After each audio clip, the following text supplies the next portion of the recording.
ఓం సాయిరాం. బాబా భక్తులందరికీ కూడా నమస్కారం అండి. అందరూ కూడా సుఖంగా, సంతోషంగా, ఎప్పుడూ కూడా ఆనందంగా ఉండాలి అని చెప్పి ఆ బాబాగారి తరపున నేను కూడా మనస్ఫూర్తిగా కోరుకుంటున్నాను. ఈరోజు బాబాగారు అందించే సందేశం ఏంటి అంటే కనుక, తల్లి, నాపై నమ్మకం నీకు 1% ఉంది అనిపించినా నేను చెప్పే ఈ చిన్న కథను విను. ఇది వినే సమయంలోనే నీకు ఊహకందని శుభవార్త వింటావు. ఈ కొత్త సంవత్సరం అనేది నీకు ఏ విధంగా ఉండబోతోంది, ఎటువంటి నిర్ణయాలు తీసుకుంటే నువ్వు ఈ సంవత్సరం అంతా కూడా ఆనందంగా ఉంటావు, ఇవన్నీ కూడా చెప్తాను. వీడియోలోకి వెళ్ళే ముందు చాలామంది కూడా చెప్పుకోలేనటువంటి సమస్యలతోటి సతమతమైపోతూ వాటిని ఎలా తీర్చుకోవాలో తెలియక ఇబ్బంది పడిపోతూ ఉంటున్నారు. అటువంటి వారి కోసం శ్రీ షిరిడీ సాయిబాబా ఆశీస్సులతో జ్యోతిష్యం చెప్పబడును గురూజీ శివరామరాజు గారు. Phone number 9959942255. మీరు ఇప్పటి వరకు ఎన్నో చోట్ల జ్యోతిష్యం చెప్పించుకొని మీరు ఆశించిన మార్పులు మీ జీవితాలలో జరగలేదని చెప్పి బాధపడి ఉంటారు. కానీ ఇక్కడ అసలు అలా జరగదండి. మీ సమస్యలు ఏవైతే ఉన్నాయో, ప్రేమ, పెళ్లి, ఉద్యోగం, రాజకీయం, సంతానం లేక ఇబ్బంది పడుతున్నా, భార్యాభర్తల మధ్య గొడవలున్నా, అప్పుల సమస్యలున్నా, శత్రువుల సమస్యలున్నా, అవేంటో మీరు గురువుగారికి వివరించి చెప్పినట్లయితే వాటికి తగిన పూజలు చేసి గురువుగారు మీకు రోజులలోనే పరిష్కారాన్ని చూపిస్తారు. గురువుగారు చెప్పినట్లు 100కు 1000% జరుగుతుంది. నమ్మకంతో స్క్రీన్ మీద కనిపిస్తున్న నెంబర్కి కాంటాక్ట్ అవ్వండి. భార్యాభర్తల మధ్య వశీకరణ, స్త్రీ మరియు పురుషుల మధ్య వశీకరణ 100% జరపబడును. ఎటువంటి సంతాన సమస్యలకైనా గురువుగారి దగ్గర చక్కటి పరిష్కారం దొరుకుతుంది. మాకున్నటువంటి ఎన్నో రకాలైన సమస్యలను గురువుగారు చాలా చక్కగా సునాయాసంగా రోజులలోనే పరిష్కరించారండి. అలాగే మీకు కూడా పరిష్కారం కావాలి అంటే స్క్రీన్ మీద కనిపిస్తున్న నెంబర్కి అయితే కాంటాక్ట్ అవ్వండి. ఇక ఆలస్యం చేయకుండా మనం బాబాగారి యొక్క సందేశం ఏంటో తెలుసుకుందాం. తల్లి, ప్రతి క్షణం కూడా బాబా మిమ్మల్నే నమ్మాను, మీ మీదే నాకు నమ్మకం ఉంది. ఏ కష్టం వచ్చినా, ఏ నష్టం వచ్చినా, ఏ దుఃఖం వచ్చినా, ఏ సంతోషం వచ్చినా ప్రతిదీ కూడా నేను మీతోనే పంచుకుంటున్నాను కదా. నా యొక్క కష్టం, కర్మ, బాధ, నష్టం, దుఃఖం, సంతోషం అన్నీ కూడా మీకు తెలుసు కదా. మరి ఇవన్నీ కూడా మీకు తెలిసినప్పుడు నా జీవితం మీద మీకు పూర్తి అధికారాన్ని నేను నీకు ఇచ్చినప్పుడు నువ్వు ఏదైతే చేయాలి అనుకుంటున్నావో ఆ చేయాలి అనుకుంటున్నటువంటి పని మీద నా అనుగ్రహం అనేది నీకు ఉంటుంది అని చెప్పి నువ్వు ఖచ్చితంగా నమ్మినట్లయితే నా మీద కేవలం మాటల రూపంలోనే కాదు తల్లి, నిజంగా వాస్తవ రూపంలో నన్ను నువ్వు నమ్మినట్లయితే కనీసం 1% అయినా కానీ ఆ నమ్మకం అనేది నీకు ఉన్నట్లయితే నేను చెప్పే ఈ చిన్న కథను నువ్వు జాగ్రత్తగా విను. అప్పుడే నీకు పూర్తిగా అర్థమవుతుంది నీ జీవితంలో ఏం జరగబోతోంది అని చెప్పి. బిడ్డ, ఒక మారుమూల పల్లెటూరు గ్రామం. ఆ పల్లెటూరు గ్రామంలో ప్రతి ఒక్కరూ కూడా దైవాన్ని ఎక్కువగా నమ్ముతారు. అలాగే ఆ ఊరిలో ప్రతి గురువారం రోజు తెల్లవారుజామున 3 గంటలకి ఒక సాధువు వస్తారు. ఆ సాధువు ఎవరిని చూసైతే ఒక మామిడి పండుని ఇస్తారో ఆ మామిడి పండు తిన్నవారికి కష్టాలు, కర్మలు, బాధలు, దుఃఖాలు అన్నీ కూడా తొలగిపోతాయి అని చెప్పి ఆ ఊరి ప్రజలందరూ కూడా నమ్ముతారు. అలాగే ఈ ఊరిలో ఎప్పుడు కష్టపడుతూ డబ్బు కోసం ఏదో ఒక రకంగా సంపాదించాలి అన్న తపనతోటి కాయా కష్టం చేసుకుంటూ తను ఎంత కష్టపడినా కూడా తన తిండికి కూడా సరిగ్గా రాని ఆదాయంతో బ్రతుకుతూ ఒక కుర్రవాడు ఉన్నాడనమాట. అయితే ఆ అబ్బాయి అనుకుంటాడు, నా జీవితం అంతా కూడా ఇలాగే వెళ్ళిపోతుంది, ఎన్ని కష్టాలు పడుతున్నాను, ఎన్ని బాధలు పడుతున్నాను, నా జీవితంలో నాకు సంతోషాలే లేవు, ఆనందాలే లేవు, నా బాధలన్నీ కూడా తీరాలి అంటే ఏం చేయాలి అని చెప్పి తన స్నేహితుడితోటి ఒకసారి చెప్పుకుంటాడు. అయితే తన స్నేహితుడు చెప్తాడు, అరే, మన ఊరికి ప్రతి గురువారం రోజు కూడా ఒక సాధువు వస్తారు. ఆ సాధువు దగ్గరికి వెళ్ళి ఆయన చేతితోటి ఎవరైతే మామిడి పండుని అందుకుంటారో వారికి ఉన్నటువంటి కష్టాలన్నీ కూడా తీరిపోతాయిరా. కాకపోతే ఆ మామిడి పండు అందరికీ కూడా దొరకదు, అదృష్టం ఉండాలి. అది కనుక దొరికి నువ్వు కనుక తిన్నావు అంటే నీ జీవిత జాతక చక్రమే మారిపోతుంది, నిన్ను ఇక మించిన వాడే ఉండడు అన్నట్లుగా చెప్తాడనమాట. మరి అలా చెప్తే ఎవరికైనా కూడా ఆశ కలుగుతుంది కదా. అలాగే తన యొక్క స్నేహితుడు చెప్పిన మాటలు విని గురువారం రోజు వెళ్దాము అనుకుంటాడు అబ్బాయి. అయితే ఇక తెల్లవారితే గురువారం వస్తుంది. ఇక పడుకుంటే 3 గంటలకల్లా లెగవగలనా, అక్కడికి వెళ్ళగలనా అని చెప్పి ఆ రోజు రాత్రంతా కూడా జాగారం చేసుకొని అందరికంటే ముందు వెళ్ళాలి అని చెప్పి కూడా వాళ్ళ స్నేహితుడు చెప్తాడు. ఎందుకంటే 3 గంటలకల్లా అక్కడ క్యూ లైన్లో ఉంటారు అందరూ. అయితే ఇక అందరూ కూడా నుంచొని అందరూ కూడా చేసి నాకెప్పుడు వస్తుందో అని చెప్పి అనుకొని అబ్బాయి భయపడిపోయి 1 గంటకే లేచి, అసలు నిద్రైపోడు కదా, 1 నుంచే తను స్నానం చేయడం, మంచిగా ఉతికిన బట్టలు వేసుకోవడం, ఇవన్నీ కూడా చేసుకొని అడ్రస్ అవన్నీ కనుక్కొని ఆడకి 3 2:30 వచ్చేసేస్తాడనమాట. అలా 2:30 వచ్చేసేసరికనే దాదాపుగా 70 మంది పైనే లైన్లో ఉంటారు. అక్కడ చూసి ఆశ్చర్యపోతాడు. వామ్మో, ఇంతమంది ఉన్నారేంటి ఇక్కడ అని చెప్పి ఆ 70 మంది వెనకమాలకు వెళ్ళి నుంచుంటాడు. ఇక సాధువు వచ్చేస్తారనమాట. ఇక సాధువు వచ్చిన తర్వాత అందరూ కూడా లేచి లైన్లో నుంచొని ఆయనకు నమస్కరించుకొని ఆయనకు అందరూ జై జైలు చెప్తారనమాట. ఇక తర్వాత ఒక్కొక్కరికి కూడా ఆయన మామిడి పండు ఇస్తూ ఉన్నారు.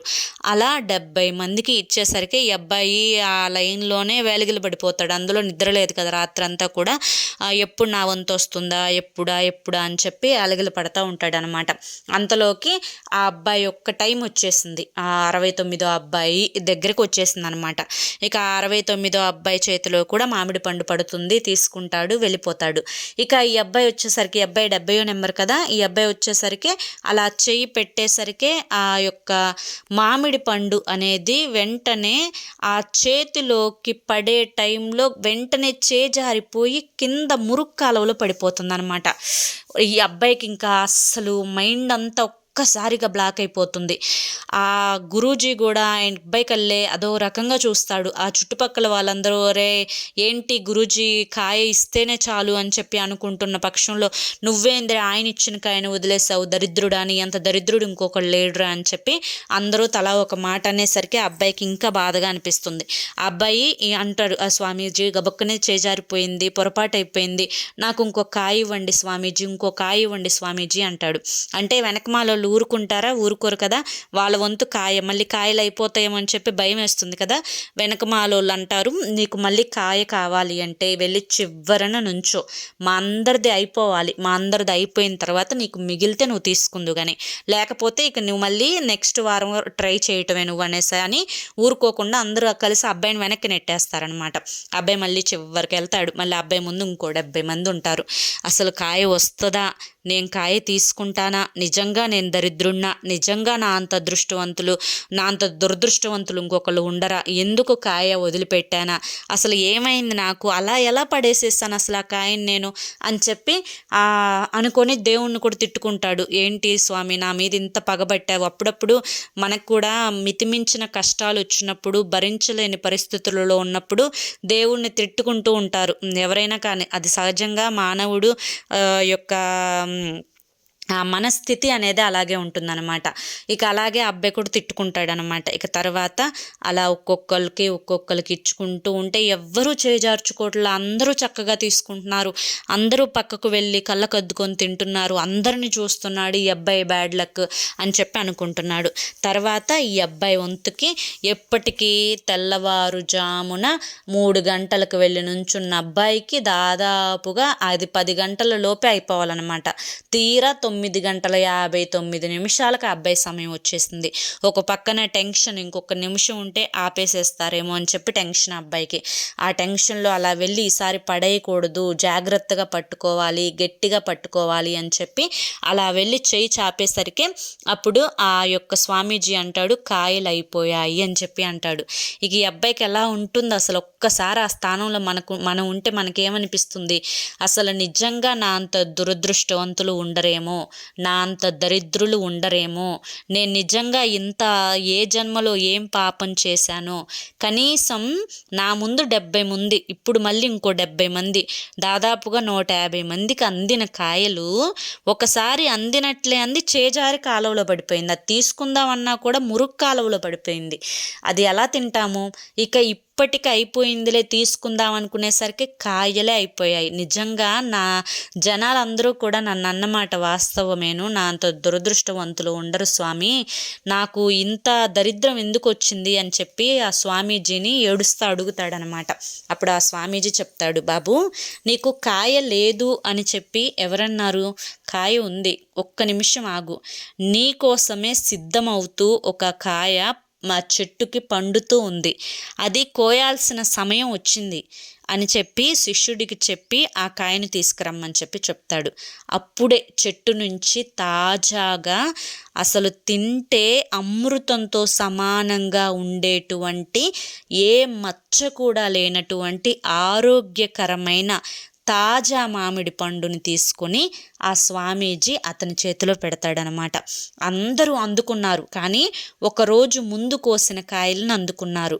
అలాగే అప్పుడు ఆ బాబు అంటే ఆ అబ్బాయి ఆ మామిడికాయ అందుకున్న తర్వాత ఆ స్వామీజీ చెప్తాడు, అయ్యా నువ్వు ముందు ఏదైతే చేజార్చుకున్నావో ఆ మామిడి పండును మా శిష్యులు తీసి చూశారు. నువ్వు ఒక పక్క అనుకుంటున్నావు కదా, దేవుణ్ణి నిందిస్తున్నావు కదా, దరిద్రం అని చెప్పి అనుకుంటున్నావు కదా, అయితే అది వాస్తవానికి నిజం కాదు. ఎందుకు అంటే ఒకవేళ అదే మొదటి మామిడి పండు నీ చేతిలోకి వచ్చినట్లయితే ఆ మామిడి పండు తినకుండా నువ్వే పడేసేవాడివి. ఎందుకంటే ఆ మామిడికాయ ఒక పక్క కుళ్ళిపోయి పురుగులతోటి నిండి ఉంది. అటువంటి మామిడికాయ నేను నీకు ఇచ్చినా కూడా నీకు తినడానికి పనికొచ్చేది కాదు. అందుకనే భగవంతుడు నిన్ను ఆ కాయ అందుకోనివ్వకుండా చేజారేలే విధంగా చేశారు. ఇప్పుడు ఏదైతే చాలా తాజాగా అందరికంటే కూడా తాజాగా అందరికీ కూడా ఒక రాత్రి ముందు కోసి పెట్టిన కాయలే అందుకున్నారు, కానీ నీకు అప్పటికప్పుడు అందుకోవాల్సిన కాయ రాసిపెట్టి ఉంది. అది దైవాన్ని నమ్మాలే, కానీ దైవ లీల అనేది ఆ విధంగా ఉంటుంది. ఇప్పుడు ఈ మామిడి పండు తీసుకొని దీనికి నువ్వు సంకల్పించుకొని ఏదైతే సంకల్పించుకుంటావో ఆ సంకల్పం చేసుకొని నువ్వు ఈ మామిడి పండును తిను, కానీ ఎప్పుడూ దైవాన్ని నిందించకు.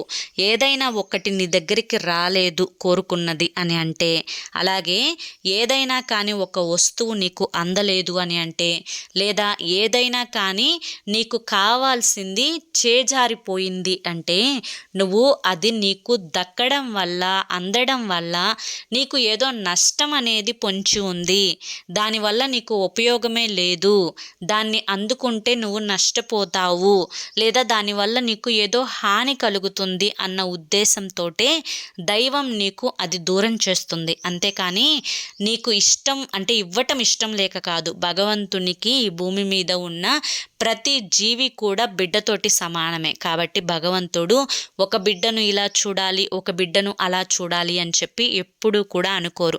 ఎందుకంటే దైవానికి అందరూ సమానులే. పాపకర్మలను అనుసరించి గత జన్మలో పాపకర్మల అనుసారంగా ఈ జన్మలో కష్టాలు కన్నీరు అనేవి వస్తాయి. అలాగే ఇది కలికాలం కాబట్టి ఈ జన్మలో అనుభవించిన కష్టాలు కర్మలు కూడా ఈ జన్మలో అనుభవించాల్సి ఉంటుంది. బిడ్డ ఏది ఏమైనప్పటికీ కూడాను దైవాన్ని ఎప్పుడూ కూడా నిందించకూడదు. దైవం ఎప్పుడూ కూడా నీకు మంచే చేస్తుంది. కాకపోతే నువ్వు దైవాన్ని నమ్మి తీరాలి. దైవాన్ని నమ్ముకున్న వారు ఎవ్వరూ కూడా పతనమైనట్లు చరిత్రలోనే లేదు అని చెప్పి ఆ యొక్క స్వామీజీ అతనికి మామిడి పండు ఇస్తాడు. ఇక ఆ మామిడి పండు తీసుకొని వెళ్ళి చక్కగా ఒక గదిలో కూర్చొని ఆ మామిడి పండుని తింటాడు. ఇక తిన దగ్గర నుంచి భగవంతుని నమ్ముకుంటూ హాయిగా ఏదైతే దరిద్రం అన్న ఆ నోరు ఉందో, ఏదైతే నాకు అంతా చెడే అన్న ఇది ఉందో, ఇవాల్టి రోజున అవన్నీ కూడా మర్చిపోయి దైవంని నమ్ముకుంటూ హాయిగా సంతోషంగా ఆనందంగా చేసుకున్నంత వరకు చేసుకొని ఉన్నంతలో తృప్తిపడి తన జీవితాన్ని చక్కగా అనుభవిస్తూ ఉంటాడనమాట అబ్బాయి. కాబట్టి ఎప్పుడైనా కానీ మానవులు కూడా అనుకునేది ఏంటి అంటే కనుక, మీరైనా కానీ అనుకునేది ఏంటి అంటే కనుక, ఒకటి మనకి రాకుండా పక్కవాడికి వస్తే అయ్యో పక్కవాడికి వచ్చేసిందే నాకు రాలేదే అని చెప్పి అనుకుంటారు.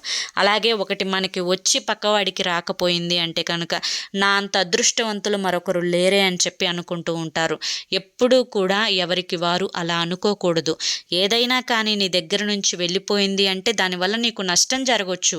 ఒకవేళ నువ్వు ఒక బస్సును మిస్ అయ్యావు అంటే ఆ బస్సు ఎక్కి వెళితే నీకు ఏదైనా ప్రమాదం పొంచి ఉందని భగవంతుడు నిన్ను ఆ బస్సు ఎక్కకుండా కాపాడాడు అని చెప్పి అనుకోవాలి.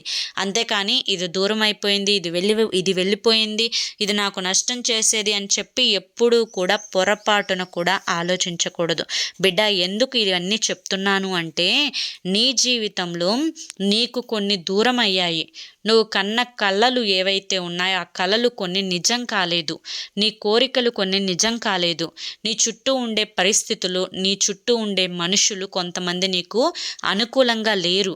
అలా అని చెప్పి నువ్వు పదే పదే వారి గురించే ఆలోచిస్తూ, వారి గురించే నువ్వు పోరాడుతూ, వారి గురించే నువ్వు మాట్లాడుకుంటూ, వారి గురించే నీ యొక్క మానసిక స్థితిని గందరగోళపరుచుకుంటూ ఉంటే నీ జీవితం అంతా వెనక్కి తిరిగి చూసుకుంటే వాళ్ళే ఉంటారు. నువ్వు కోల్పోయినటువంటి వాటి గురించి మిగిలిన బాధే ఉంటుంది. కాబట్టి ఎప్పుడూ కూడా పోయిన దాని గురించి ఆలోచించకు. ఉన్నదాన్ని చూసుకొని సంతోషపడు, ఉన్నదాన్ని చూసుకొని ఆనందపడు, ఉన్నదానిలో సంతోషాన్ని వెతుక్కో, ఆనందాన్ని వెతుక్కో. ఏది ఎప్పుడూ కూడా శాశ్వతం కాదు అని చెప్పి గుర్తుంచుకో. నీ యొక్క భవిష్యత్తు ఇప్పుడు ఆనందంగా ఉందా లేదా అనేది మాత్రమే నువ్వు చూసుకోవాలి. ఒకరు బాగున్నారు అని చెప్పి ఈర్ష్యపడవద్దు, ఒకరు చెడిపోవాలి అని చెప్పి అనుకోవద్దు, ఒకరికంటే నేను తక్కువగా ఉన్నాను ఏంటి అని చెప్పి అనుకోవద్దు. ఇప్పుడు నేను ప్రశాంతంగా ఉన్నానా, ఆనందంగా ఉన్నానా, సంతోషంగా ఉన్నానా, దీని గురించి మాత్రమే నువ్వు ఆలోచించాలి. ఇదంతా కూడా నేను ఎందుకు చెప్పాను అంటే కనుక బిడ్డ, మనిషి జీవితంలో కష్ట నష్టాలు అనేవి సర్వసాధారణం. చీకటి వెనకమాలే వెలుతురు ఏ విధంగా అయితే వస్తుందో, చంద్రుడు వెనకమాలే సూర్యుడు ఏ విధంగా అయితే ఉదయిస్తారో, అలాగే కష్టాలు వెనకమాలే సంతోషాలు కూడా వస్తాయి. నవ్వినా నాపచేను పండుతుంది. ఒకరు ఈరోజు ఎవరైతే నిన్ను ఎక్కిరిస్తున్నారో, వ్యాఖ్యానం చేస్తున్నారో, డబ్బు లేదు అని చెప్పి చులకనగా చూస్తున్నారో అటువంటి వారు నీ యొక్క ఎదుగుదలను చూసి రేపటి రోజున ఈర్ష్యపడవచ్చు. కాబట్టి ఎప్పుడు టైం ఎలా తిరుగుతుందో, భగవంతుడు ఎప్పుడు ఎవరికి ఏ అదృష్టాన్ని ఎలా కలిగిస్తారో అది ఎవ్వరి ఊహకి అందనటువంటి విషయం. కాబట్టి ఇటువంటి దైవానికి సంబంధించిన విషయాలలో కేవలం నమ్మకం మాత్రమే ఉంచుకోవాలి. అలాగే మనిషి యొక్క కర్మ అనేది, ఆ మంచి కర్మలు ఏవైతే ఉన్నాయో అవే నిన్ను ఎప్పటికైనా కానీ ఒక ఉన్నతమైన స్థానంలో నిలబడతాయి అని చెప్పి ఈరోజు బాబాగారు మనకి చాలా చక్కటి సందేశాన్ని అందించారండి. మరి ఈ సందేశాన్ని మనం అర్థం చేసుకోవాలి, కానీ ఈ సందేశంలో ఎంతో గొప్ప ఆంతర్యం ఉంది. ఈ సందేశం మీ అందరికీ కూడా నచ్చింది, అర్థమైంది అని చెప్పి అనుకుంటున్నాను. నచ్చింది, అర్థమైంది అని చెప్పి అనిపిస్తే ఈ వీడియోకి ఒక లైక్ ఇవ్వండి. లైక్ ఇచ్చిన వెంటనే హైప్ అని వస్తుంది, హైప్ ఇవ్వండి. కింద కామెంట్ సెక్షన్లో ఓం సాయిరామ్ అని చెప్పి టైప్ చేయండి. మొదటిసారి మన సాయి పిలుపు ఛానల్లోకి వచ్చినట్లయితే మన ఛానల్ని సబ్స్క్రైబ్ చేసుకొని సపోర్ట్ చేయండి. రేపు మరొక మంచి వీడియోతోటి మళ్ళీ కలుసుకుందాం. అంతవరకు కూడా బాబాగారి యొక్క ఆశీస్సులు మీ మీద, మీ కుటుంబ సభ్యుల మీద ఎల్లకాలం ఉండాలి అని చెప్పి మనస్ఫూర్తిగా కోరుకుంటూ సర్వేజన సుఖినో భవంతు. ఓం సాయిరామ్.